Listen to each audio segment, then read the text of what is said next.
siri itu rahasia. Lah Tuhan itu rahasia. Rahasia apa? Rahasia siapa? Ya rahasia kita pribadi masing-masing orang.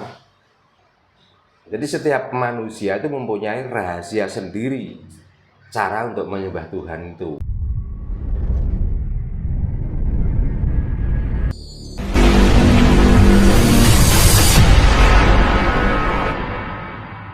Sore Pak Darno, Rahayu. Yes, sonten Rahayu. Ini gini Pak, bahwa di Indonesia ini kan ada 5 agama yang diakui gitu Pak. Yeah. Dan semuanya itu konon Pak, berdasarkan cerita dan sejarah katanya kan semua agama yang ada di Nusantara ini kan dari luar. Yeah. Nah, antara agama A, B, C sampai itu kan 5 agama itu kan berbeda-beda Pak. Berbeda keyakinan, berbeda kitab dan lain sebagainya. Nah, berbeda cara. Seberapa penting sih Pak Darno dengan adanya agama yang dari luar ini di Nusantara? Apakah perlu orang itu untuk beragama? Monggo Pak, jenengan silakan Pak. Yes. Sebelumnya selamat berjumpa kembali. Dan untuk para pemirsa dimanapun Anda berada, salam Rahayu Sabtu Jumati. Yang pertama-tama kita ini sudah bulan 11 di tanggal hampir akhir, sebentar lagi menyongsong tahun baru. 2025. Selamat menyongsong tahun baru 2025 dan kita semua selalu diberikan kesehatan dan diberikan kenikmatan bersama keluarga, dan supaya kita di tahun yang akan datang, tahun baru itu, kita bisa memperbarui pikiran, memperbarui keyakinan, supaya kita tidak selalu terombang-ambing dengan keyakinan yang dari luar yang disebut agama itu. Ini masih memang di Nusantara itu dengan adanya agama yang 5 itu diantaranya tidak ada agama yang asli Nusantara. Ya, semuanya agama impor dari luar negeri. Lalu pertanyaannya, seberapa pentingnya orang Nusantara itu harus beragama? Ya, jawabannya sebenarnya mudah dan simpel. Sebenarnya orang Nusantara itu, terutama Indonesia ini, kalaupun tidak ada agama dari luar, itu sebenarnya orang Nusantara itu nggak butuh agama sebenarnya. Karena sudah sering kali saya sampaikan bahwa di mana negara itu muncul salah satu agama, ya itulah pertandanya kalau negara itu rusak atau negara itu tidak mempunyai undang-undang yang jelas, tidak mempunyai pedoman, maka turunlah agama. Agama itu hanya sebenarnya untuk apa? Hanya untuk pedoman hidup, bukan pedoman untuk cara menyembah. Tapi dengan adanya agama, seolah-olah itulah cara kita itu supaya bisa menyembah pada Tuhan yang Maha Esa. Nah, orang Nusantara sebelum datangnya agama bermacam-macam dari A, B, C, D sampai E itu di sini sudah beragama kok. Tapi bukan beragama, ya agama, namun agama orang Nusantara itu kapitayan. Kapitayan tidak harus beragama. Karena apa? Agama kalau benar cara kita itu mengartikan, itu artinya ageman atau pegangan.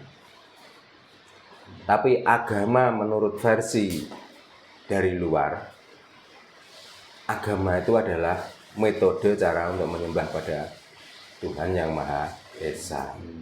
Nah itu. Sebenarnya tujuan orang beragama itu bukan untuk jalan menuju Tuhan, Pak. Gitu. Bukan. Ngapain jalan menuju Tuhan aja harus beragama? Karena hidup ini sudah percaya. Kita hidup itu berarti ada yang menghidupi. Nah itu sudah beragama, sudah berkapitayan kok. Lagian ya, kalau bahasa Jawanya, kok kurang gawean toh Tuhan itu seandainya menciptakan agama. Apakah masih kurang kerjaan Tuhan itu? Kok Tuhan menciptakan agama, Tuhan membocorkan rahasianya bahwa dengan cara agama ini loh, kamu itu menyembah aku. Kan itu kalau saya penistaan yang sangat luar biasa terhadap Tuhan. Jadi diakui nggak diakui, sebenarnya orang-orang yang beragama itulah orang yang menistakan Tuhan. Malah, apalagi dengan cara gembar-gembor, dengan cara memaksa-maksa orang, itu sebenarnya sudah menistakan Tuhan. Menakut-nakuti orang, Nah, itu salah satunya, Pak. Gitu. Itu salah satunya kalau orang itu sudah menistakan Tuhan. Makanya kalau orang Jawa dulu, orang Nusantara terutama, kalau sudah berkapitayan, malah dia nggak berani menunjukkan bahwa saya itu loh orang ahli spirit, orang itu loh saya yang sudah dekat dengan Tuhan, nggak ada. Bahkan kalau ditanya bagaimana cara kamu menyembah dengan Tuhan, jawabannya mesti ya tinggal selera kamu bagaimana caranya. Jawabannya begitu. Mau semedi itu nggak menyembah Tuhan kok. Tirakat itu juga tidak menyembah Tuhan kok. Bukan, Pak. Bukan. Itu kan perasaan kita sendiri.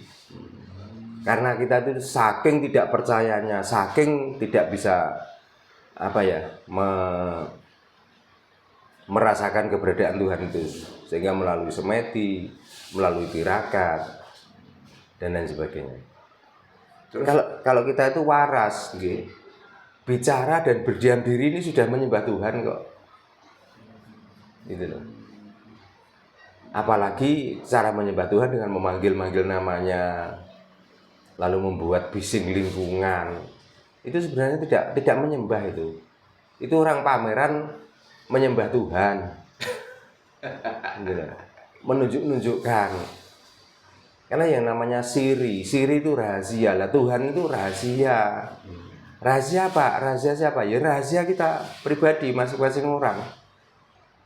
Jadi setiap manusia itu mempunyai rahasia sendiri cara untuk menyembah Tuhan itu. Nggak bisa saya sama Mas In caranya sama, nggak bisa. Ya harus masing-masing. Sesuai dengan keyakinan, Pak. Sesuai dengan keyakinan. Lah kok ada orang yang menyembah Tuhan ngajak bareng-bareng? Coba bayangkan, apakah dalam satu lingkup atau satu rombongan atau satu organisasi itu kira-kira dalam hati manusia itu sama kira-kira? Bacaan bisa disamakan, ucapan bisa disamakan, tapi perasaan dan hati masing-masing kok orang. Nah contohnya di saat membaca surat yang terakhir ada jawaban amin, mungkin itu cuma lesan kok. Menyembah Tuhan itu gak butuh dengan lesan kok. Menyembah Tuhan itu dengan rasa. Kalau disamakan bersama langsung kita jawab sama-sama, itu bukan menyembah kok. Tadi dijelaskan Pak Darno bahwa agama itu bukan media untuk menuju Tuhan, semedi juga bukan jalan untuk menuju Tuhan, Terus orang Jawa cara nih untuk menuju Tuhan, menyembah Tuhan itu yang benar kayak apa, Pak? Orang Jawa Nusantara, ajaran Nusantara atau ajaran Jawa, cara untuk menyembah Tuhan itu namanya ngudoroso. Ngudo artinya mudo itu adalah membuka, rasa itu rasa kita. Maka bukalah rasa kita itu dengan sesungguhnya. Kalau kita sudah bisa membuka rasa kita, sudah bisa ngudoroso. Makanya orang Jawa itu bagaimana menyembahnya orang Jawa, bagaimana sholatnya orang Jawa. Untuk apa sholat? Untuk apa nyembah? Kita sudah nyembah terus, kita sudah sholat terus. Nah apa yang kita sembahkan ya rasa kita. Badan kita sembahkan bagaimana? Badan kita itu fungsinya cuma makan, minum, tidur, dan dibujuk kelon, cuma itu fungsinya. Kalau punya harta ditumpuk, kalau mau beli mobil baru beli, Cuman itu. Lah, yang penting kan rasa kita itu. Itulah cara menyembahnya. Jadi tidak ada waktu tertentu yang dipatenkan untuk cara menyembah Tuhan. Terus pertanyaannya, orang yang mengaku beragama, orang yang sudah mempunyai ilmu yang sangat tinggi, pertanyaannya Tuhan itu siapa tuh sebenarnya?